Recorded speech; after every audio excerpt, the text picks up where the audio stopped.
Yo, what is up? And today I'll be reviewing FETUS' new album, Ray Supreme.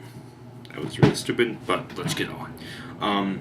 When you look at a band like FETUS, they are a technical death metal band here from America. And usually when a person, I'm ripping this off, cover killer, but whatever. When they make a list of top 10 technical death metal bands, FETUS is one of those bands that's always in there. Now, FETUS are also part of a special brand of technical death metal, the brutal technical death metal. This is one that relies completely, while the much earlier technical death metal, like the later Death, Cynic, and Atheist, used different kinds of styles into their mix.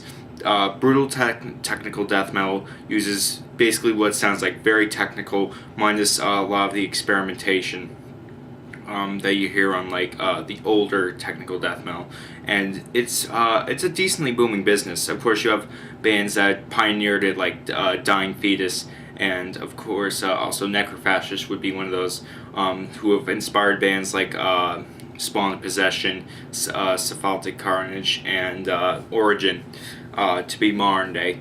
But Dying Fetus are one of those bands that has a huge, literally what this name is, they reign supreme over the technical death metal that they're in.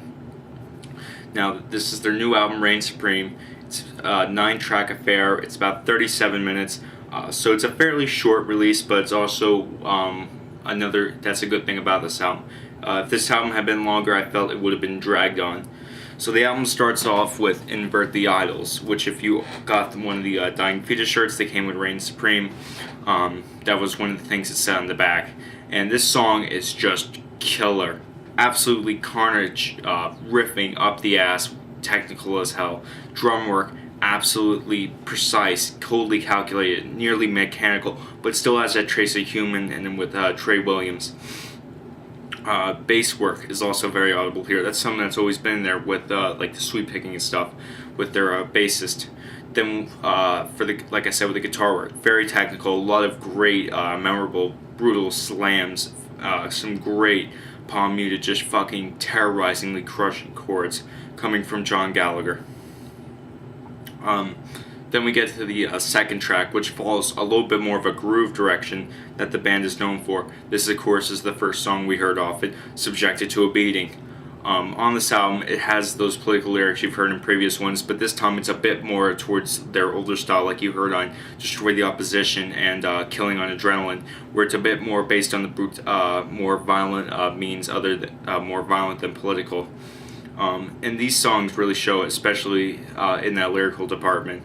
Blood of Power and Subjected to a Beating, also from Wounds to Waste. You have just the vocal-wise, we have some great vocals. John Gallagher, of course, with his very, very guttural, very brutal sense death metal vocals. Then you got their bassist name, I forget his name, but he has that bark. He sounds like a fucking German Shepherd hopped up on Reveiw, and they work perfectly together to create a varied, basically skull bashing. If I had to put this album into words, what the whole feel of it is, it's like somebody taking a chainsaw that has 3 variable speeds, then replacing the whole, the chain with sledgehammers. That's how heavy this is. This is suffocatingly heavy. This gives Monolith of Inhumanity run for its money as far as overall brutality. You have some really also just airtight musicianship, especially on the first track, Invert the Idols, where you just have everything that's flowing very smoothly together. It's a chaotic mess, but it's a controlled mess. You have the excellent drum work, mixing in with some of these over-the-top riffs, mixed in with the bass riffs. And it makes that structured chaos that they're known for, especially in their later works, like Stop at Nothing.